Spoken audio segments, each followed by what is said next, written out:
So you can be anything you want, but you want to have safety in the streets. The fact that we have more law enforcement and presence in neighborhoods, that could not, that may be positive.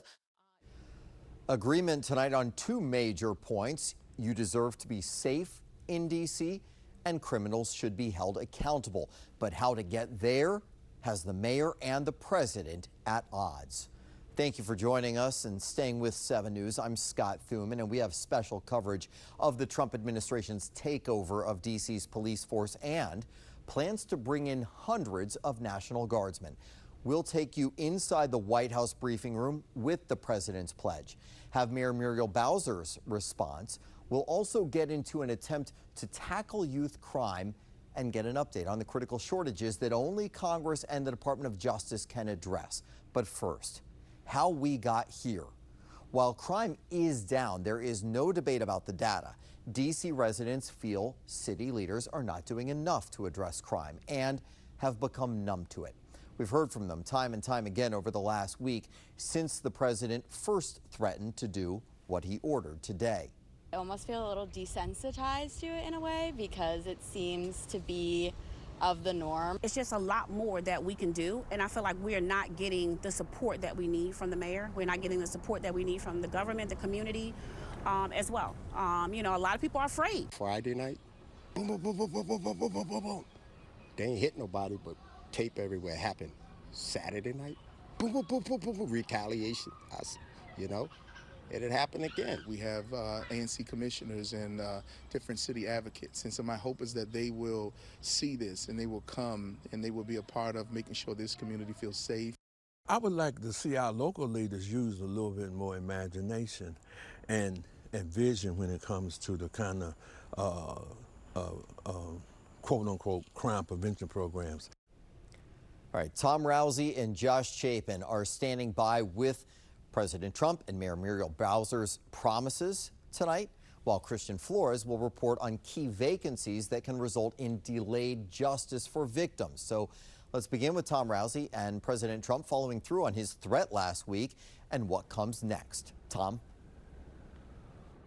Yeah, Scott, so many headlines out of this press conference. One of the biggest involves the Metropolitan Police Department, whose headquarters is behind me. Bottom line, the boss of the folks who use these vehicles, at least for the next 30 days, is not going to be the police chief. It's ultimately going to be the attorney general. Now, here is video of what gives the president the authority to do this. The D.C. Home Rule Act was passed more than 50 years ago, and basically it gave the city the right to elect its own city council, but at the same time it also gave the president the right to, for 30 days, take over the Metropolitan Police Department. Now, to do it any longer, he would have to get the approval of both the House and the Senate.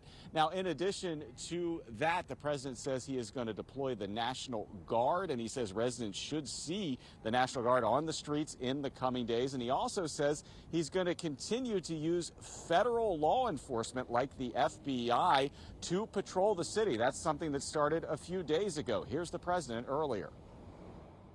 But people come from Iowa, they come from Indiana, they come and then they get mugged.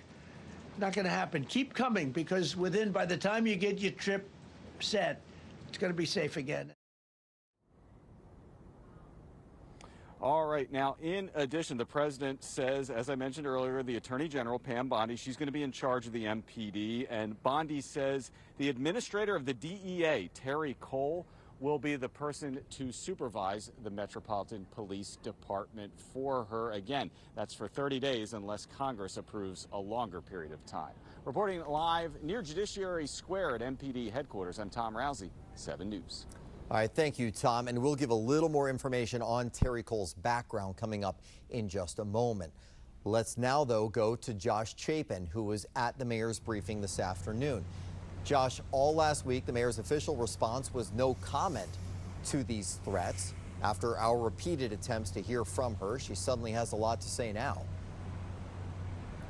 Well, Scott, we were in the room today with Mayor Bowser as well as Chief Smith for about 45 minutes here inside the Wilson building. The mayor emphasizing that today's action infringes by the president infringes on the district's autonomy, but there's not that much more she can do besides follow the law. The mayor and chief saying in the coming days, you should expect to see more law enforcement presence on the streets of the district. We know there have been agencies like the DEA and the ATF spotted already. In some cases, Mayor Bowser said more law enforcement could be a good thing as long as they work alongside the MPD to address crime concerns. The mayor describing the federal takeover as more of a partnership. Listen to both of them today.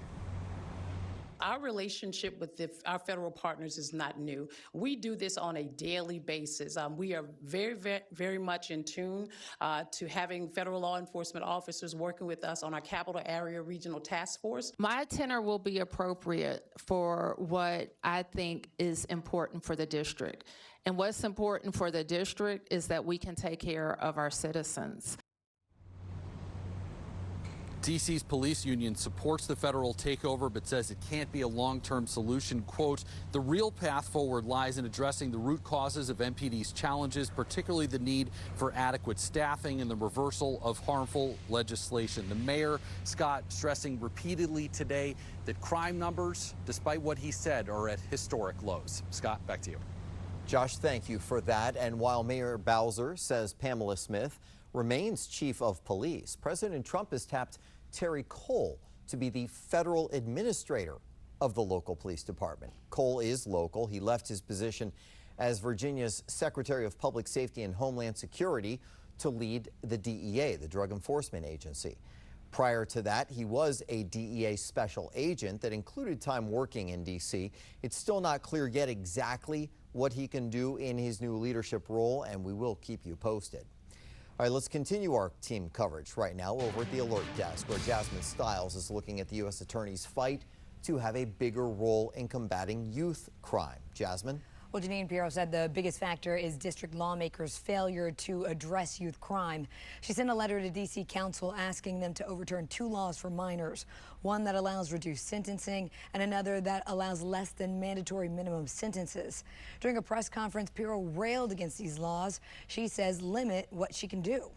Of what happens to those kids, because I can't arrest them, I can't prosecute them. They go to family court and they get to do yoga and arts and crafts. Enough. It changes today. Thank you, Mr. President. So Pirro's office doesn't prosecute juvenile crime cases. That's up to the D.C. Attorney General. That's an elected position. Pirro says punishing young offenders, though, is key to reducing violence. Scott?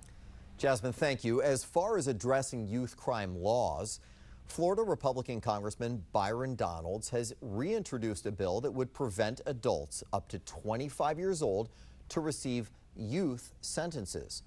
Currently, 18 to 24-year-olds can receive sentences below mandatory minimums and have their criminal records hidden from public view.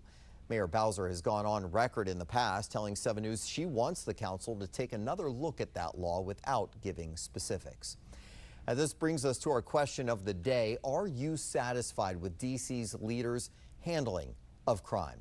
Scan the QR code that's on your screen right now to participate. We opened up that poll shortly before our 4 o'clock newscast and have received 750 votes so far. An overwhelming majority say no. We're going to keep this poll open and check back in with the results at the end of this newscast.